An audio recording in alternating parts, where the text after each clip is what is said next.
Eu descobri a imunologia na transição dos anos 80 para os anos 90, no fim da minha licenciatura na Universidade do Porto, no ICAS.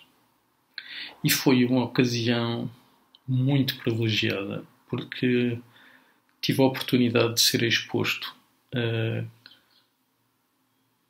às visões e às personalidades de 4 magníficos cientistas associados então ao ICAS. O professor Arala Chaves, o professor Teixeira da Silva, a professora Maria de Sousa e o professor Castro Melo. Os 4 tiveram um efeito duradouro na construção do que é hoje em dia uma comunidade nacional vibrante de atividade e investigação imunológica. Mas o que talvez foi, e é particular e muito pessoal, mas mais relevante para mim na altura, foi o facto de, podendo contactar com eles no dia-a-dia e também nas reuniões da Sociedade Portuguesa de Imunologia, que tinham lugar ano a ano, como eles tinham uma visão muito complementar e abordagens muito complementares da investigação do sistema imune, ajudaram-me a construir uma visão completa da imunologia. O professor Arala Chaves, com quem fiz o meu estágio de licenciatura, era uma pessoa muito anticonvencional e um cientista irreverente.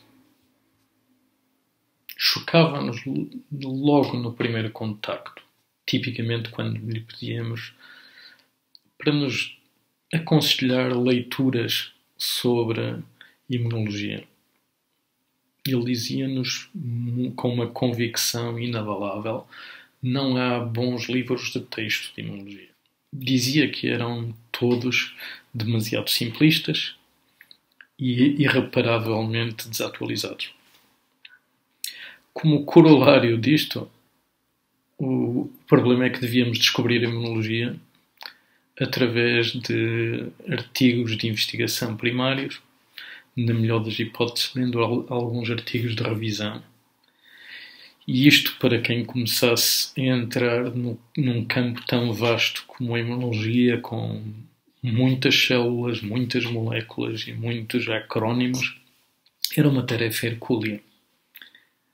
Mas reconheço a posteriori que era muito interessante, porque nos ajudava a lidar com as incertezas no conhecimento estabelecido e também ajudava-nos a pensar no conhecimento enquanto hipóteses e interpretações que deviam ser sempre confrontadas com dados.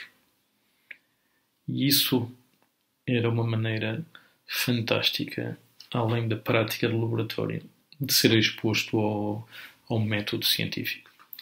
O Arala também foi a primeira pessoa e o primeiro cientista que me fez refletir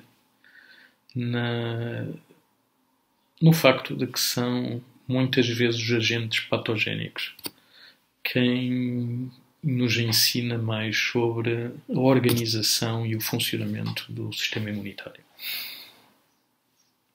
O Arala mostrou várias vezes que alguns patógenos, para conseguirem infectar cronicamente o hospedeiro, manipulavam o seu sistema imunitário.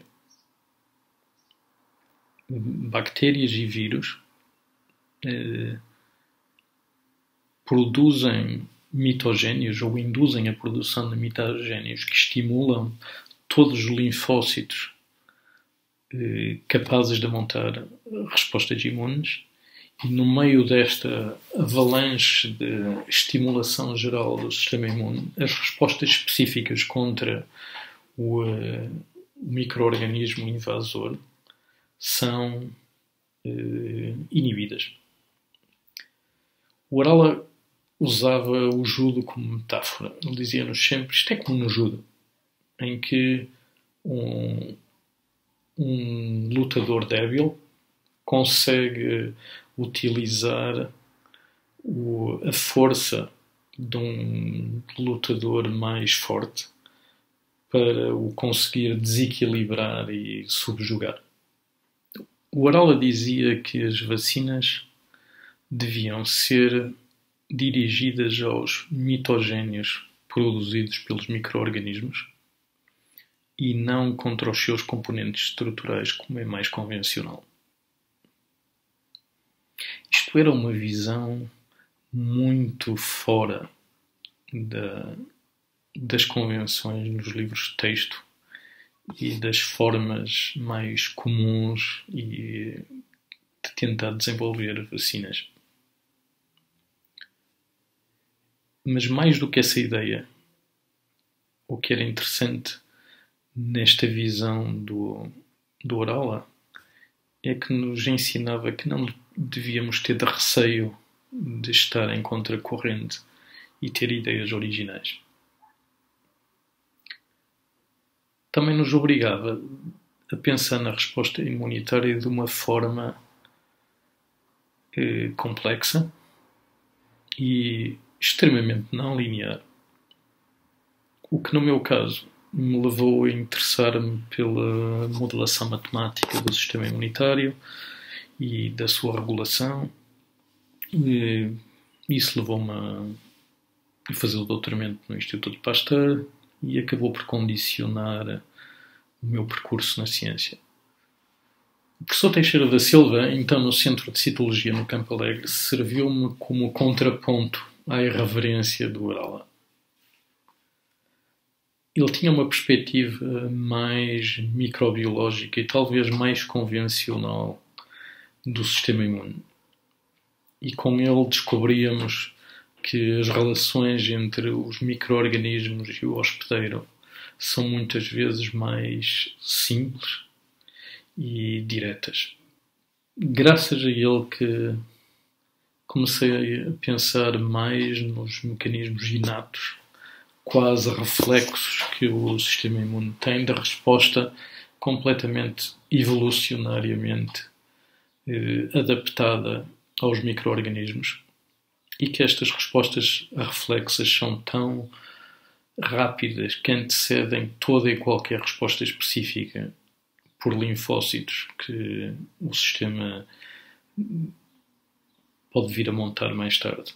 Foi também graças ao professor Teixeira da Silva que comecei a pensar na imunologia de uma forma mais comparativa, pensando nos mecanismos que são mais universais e presentes tanto em invertebrados como vertebrados e como é que esses mecanismos interagem e se coordenam com a resposta do sistema adaptativo com linfócitos e anticorpos que está só presente nos vertebrados. A professora Maria de Sousa, por seu lado, falava-nos de quanto o metabolismo do ferro influenciava o sistema imunitário. Isso na altura parecia-nos muito estranho, mas obrigava-nos a reconhecer que a imunologia podia ser muito mais do que a tensão entre um micro-organismo invasor e um hospedeiro que se tenta defender dessa invasão.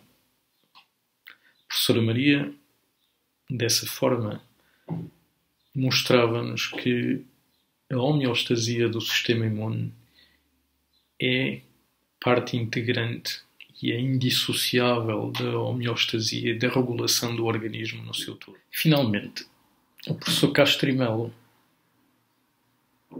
que nos ensinava que, por muito interessante e fascinante e intelectualmente desafiante que fosse e seja a imunologia básica, não nos devemos esquecer do impacto e da importância da disciplina na prática clínica. Estes eram os tempos da descoberta recente do SIDA e do VIH e eram os tempos em que se debatia se o vírus era citotóxico para as células CD4 ou se causava de alguma forma uma desregulação da homeostasia dessas células. Eram os tempos em que a agenda era contar o número de células CD4 em circulação, que durante a infecção pelo VIH iam diminuindo inexoravelmente até os infectados se tornarem profundamente imunodeficientes. Portanto, eram os tempos em que era fundamental estandartizar as medições e as contagens de células CD4 e células CD8, linfócitos em circulação no sangue. Foram os tempos do advento do citómetro de fluxo. Não podia deixar de concluir este vídeo agradecendo ao ICVAS a iniciativa de homenagear estes fundadores da imunologia na Universidade do Porto. E também a oportunidade de recordar com todo o carinho esses 4 grandes imunologistas que tive o privilégio de conhecer quando comecei a dar os primeiros passos na ciência e na imunologia.